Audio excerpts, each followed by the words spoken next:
ایک شہر جو خوشیوں کے ساتھ بسایا گیا اور جس میں بسنے والی قوم کو ہر نعمت سے نوازا گیا تھا، مگر وہ انسانی تاریخ کا وہ مقام بن گیا جہاں گناہ چھپ کر نہیں بلکہ اعلان عام کے ساتھ کیے جاتے تھے۔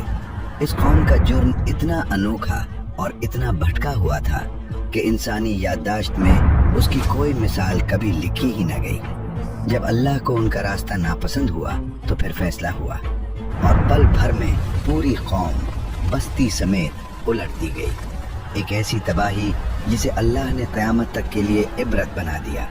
یہ قوم تھی قوم لوط علیہ السلام، اور یہ شہر تھا سادوم، جو آج کے جارڈن اور فلسطین کے درمیان واقع دو مشہور بستیوں میں سے ایک تھا، سادوم اور عمورہ۔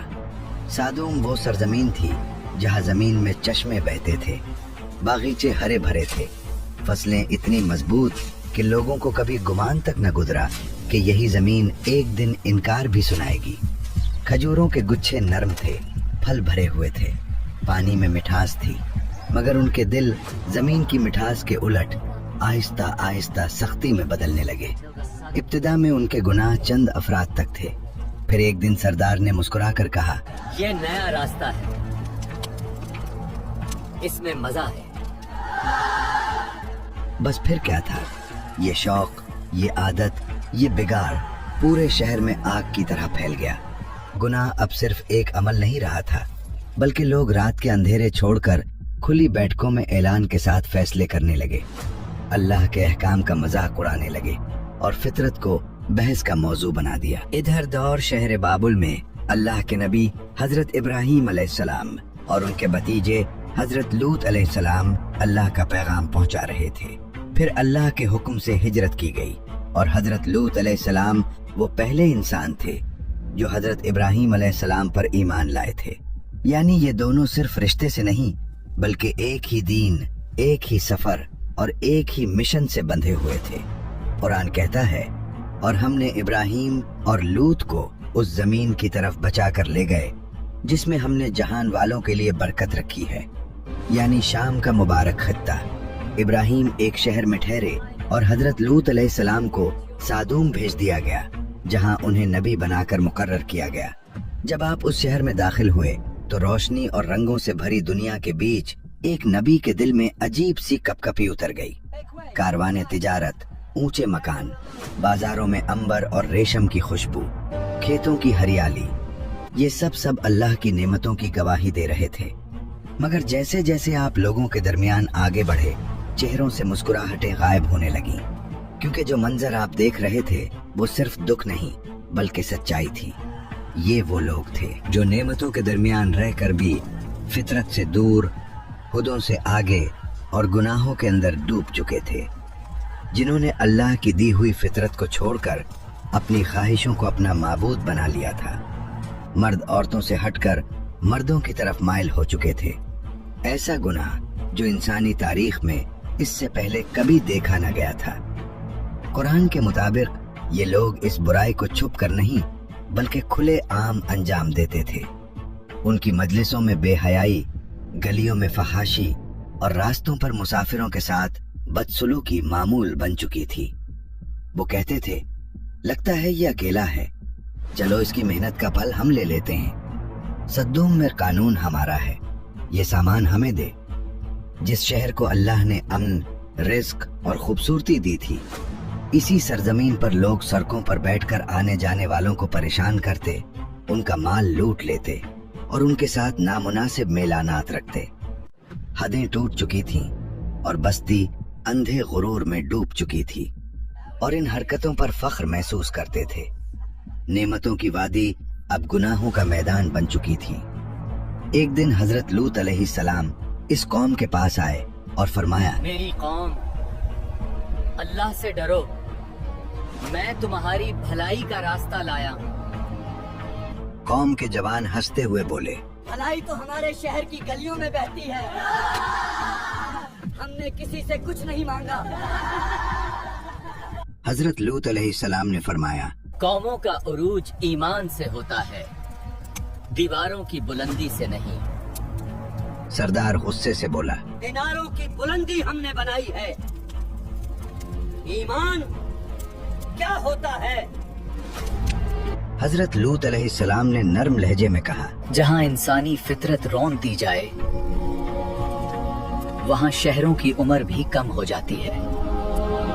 قوم نے تانا مارا، لے آؤ وہ عذاب جس سے تم ڈراتے ہو. انہیں لگتا تھا کہ اللہ کی بات صرف ایک گفتگو ہے، مگر وہ بھول گئے کہ اللہ کی بات فیصلہ ہوتی ہے. ایک دن نہیں، ایک مہینہ نہیں، پورا ایک دور، نسلوں تک. حضرت لوط علیہ السلام انہی گلیوں، انہی بازاروں اور انہی چہروں کے بیچ کھڑے ہو کر ہر روز پکارتے رہے کہ اللہ سے ڈرو، یہ عمل فطرت کے خلاف ہے، اس راستے کو چھوڑ دو، اللہ کی رحمت کی طرف لوٹو.